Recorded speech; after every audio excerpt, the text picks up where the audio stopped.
नमस्कार। मैं अपनी सीरीज़ को आगे बढ़ाते हुए असम राइफल के इतिहास के बारे में अगली कड़ी जो आपके सामने प्रस्तुत करने जा रहा हूं। दोस्तों, मैं माफ़ी चाहूँगा कि पिछले कुछ दिनों मैं आपको वीडियो नहीं दे पाया। उसका कारण था कि मैं किसी कार्यवश अपने गांव चला गया था और अब वापस आ गया हूं, तो आपको असम राइफल और जो भी फोर्सों के बारे में जो नई नई जानकारियां होती हैं मैं आप लोगों को शेयर जरूर करूंगा। मैं आज अपनी सीरीज को आगे बढ़ाते हुए असम राइफल के अपने संघर्षमयी इतिहास कि किस प्रकार पूर्वोत्तर तथा वहां के निवासियों के लिए असम राइफल ने अपना सब कुछ निछावर कर दिया। पूर्वोत्तर में कोई ऐसा क्षण नहीं गया जब वहां के विकास या वहां के लोगों की सेवा के लिए असम राइफल का योगदान ना रहा हो। सिर्फ पूर्वोत्तर ही नहीं, यूं कहिए देश भर में जहां भी असम राइफल की जरूरत पड़ी, देश को सुरक्षा की जरूरत पड़ी, वहां असम राइफल ने बढ़ चढ़ कर भाग लिया। चाहे वो बाहरी दुश्मन से लड़ाई करना हो या फिर अंदरूनी क्लेश से निपटना हो, अंदरूनी विद्रोह से निपटना हो, या फिर बांग्लादेश से या बर्मा से मैत्री संबंध अच्छे बनाने हो, तो हर चीज में असम राइफल का अपना योगदान रहा है। दोस्तों, अंग्रेजों के समय में बने 1835 में जन्मे इस बल के बारे में उस समय के फील्ड मार्शल रॉबर्ट ने अपनी एक किताब 41 ईयर इन इंडिया में ये लिखा है कि 1870 के दशक में जब लुसाई अभियान चल रहा था, जिस अभियान में एक टुकड़ी के कमांडर कर्नल रॉबर्ट को एक नदी पार करनी थी, लेकिन नदी में कोई पुल नहीं होने के कारण अपनी टुकड़ी को वो नदी पार नहीं करा पा रहे थे। इसी दौरान लुसाई सीमा पुलिस, जो बाद में फर्स्ट असम राइफल के नाम से जानी गई, उसके जवान कर्नल रॉबर्ट के पास आए और उनसे पूछा, क्या आपको नदी के उस पार जाने की आवश्यकता है? कर्नल रॉबर्ट ने कहा, हाँ, लेकिन जाना संभव नहीं है।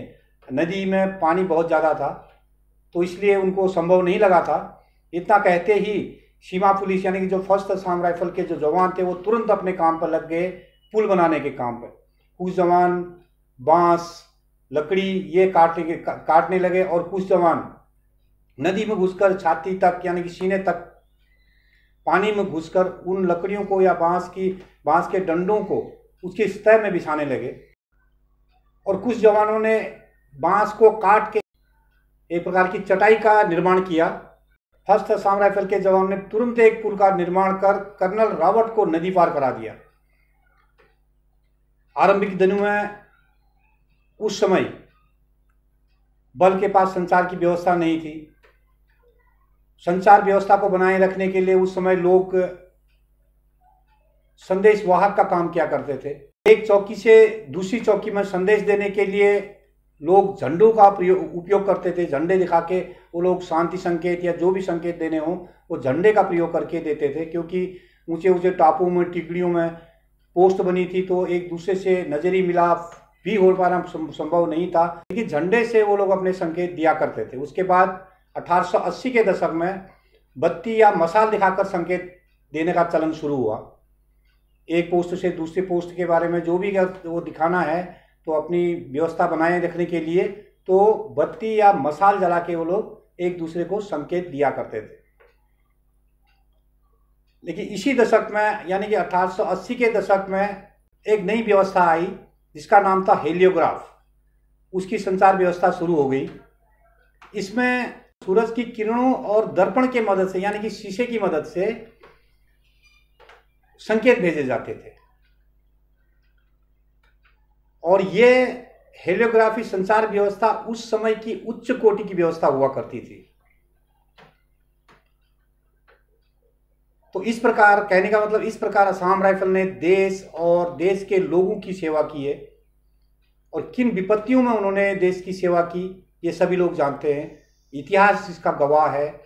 और इतना होने के बावजूद आज असम राइफल के जवान और असम राइफल के पूर्व सैनिक हाशिए पे हैं। बड़ा दुखद है ये विषय कि असम राइफल को पीछे पीछे उसका इतिहास को न दोहराते, उसके इतिहास के बारे में बिना जानकारी लिए हुए लोग इसको पीछे पीछे पीछे पीछे पीछे पीछे धकेले जा रहे हैं, जो कि इसका दुर्भाग्य है। वो देश के लिए भी दुर्भाग्य है। एक गौरवशाली इतिहास इस फोर्स का है, उसके बारे में कोई सोच नहीं रहा है देश में, ना कोई ब्यूरोक्रेट सोचता है, ना अधिकारी सोचते हैं। तो दोस्तों, मैं इसलिए आप लोगों से गुजारिश करता हूं कि इसका इतिहास पढ़िए और असम राइफल को उसकी गरिमा बनाए रखने के लिए उसकी मदद कीजिए। और इस वीडियो के माध्यम से आप अपना कमेंट्स कीजिए कि क्या ये सही है या गलत है। आज के लिए इतना ही। बाकी असम राइफल के इतिहास के बारे में मैं अपनी अगली कड़ी में बताऊंगा। धन्यवाद। नमस्ते।